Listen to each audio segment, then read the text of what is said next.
Tense क्या होता है? पहला आज का टॉपिक है टेंस। ठीक है, टेंस के बारे में हम लोग बता रहे हैं। टेंस क्या होता है? टेंस एक छोटा सा बेसिक है जो इंग्लिश के बारे में हमें जानकारी देती है।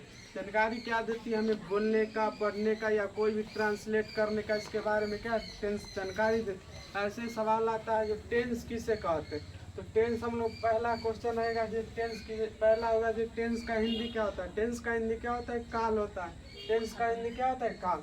ऐसे पूछा जाएगा टेंस किसे कहते हैं, टेंस का मतलब क्या होता है, ऐसे पूछा जाएगा। इसका मतलब टेंस का मतलब क्या? टेंस का मतलब एक तरह से टेंस का डिफिनेशन अधिकतर पूरे भारत में जितना भी मास्टर होगा, जितना भी होगा, पूरा टेंस का एक ही डिफिनेशन देगा।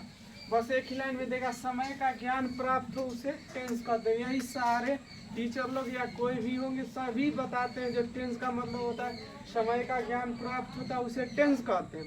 लेकिन हालांकि ये पूरा बुक में भी लिखा हुआ है, पहले वाला बात भी ये चलता आ रहा है। लेकिन न्यू जैसे जैसे जमाना बदला उसी तरीका से हम लोग टेंस का भी थोड़ा डिफिनेशन अपर लेवल अपनी भाषा में देंगे। क्या करेंगे? अपनी भाषा में देंगे।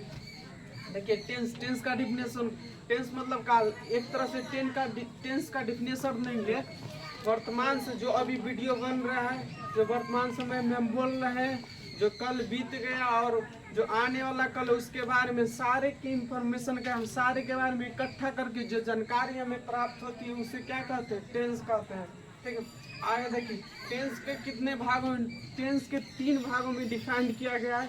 क्योंकि जैसे मैं किसी का मान लीजिए अगर एगो पर बोझ देंगे तो ये भारी हो जाएगा। तो भारी होने के कारण क्या पड़ेगा? ये सक्षम नहीं कर पाएगा। ठीक है, सक्षम मतलब चल नहीं सकता। इसके लिए इसके पास 3 बंदा को इंक्लूड किए, तो तीनों बंदा पर ये वजन है जो तीनों पर थोड़ा वजन दे रहा है। इसी तरह से टेंस को हम एक ही बार में करते हुए डिफाइन नहीं किया। टेंस को हम किस प्रकार बांटे? 3 प्रकार में बांटेंगे ताकि क्या होगा? आसानी होगा, हमें पढ़ने में क्या होगा? आसानी होगा। इसी टेंस को 3 प्रकार में बांट दिए।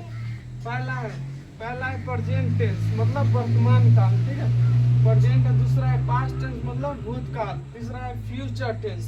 हालांकि पहला पूछेगा, क्या पूछेगा? प्रेजेंट टेंस किसे कहते हैं? तो ये सिंपल वन लाइन में क्वेश्चन होगा। प्रेजेंट टेंस मतलब वर्तमान समय का ज्ञान प्राप्त होता है उसे, जो अभी हम कर रहे हैं उसका ज्ञान प्राप्त होता है उसे प्रेजेंट टेंस कहता है। अगला होगा पास्ट टेंस किसे कहते हैं?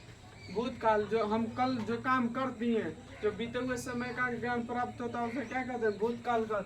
आगे देख ले फ्यूचर टेंस, जो कल होने वाला है। ठीक है, जो कल होने वाला है उसके बारे में जो जानकारी प्राप्त होती है उसे फ्यूचर टेंस कहते हैं। ठीक है, समझ गया? Yes sir.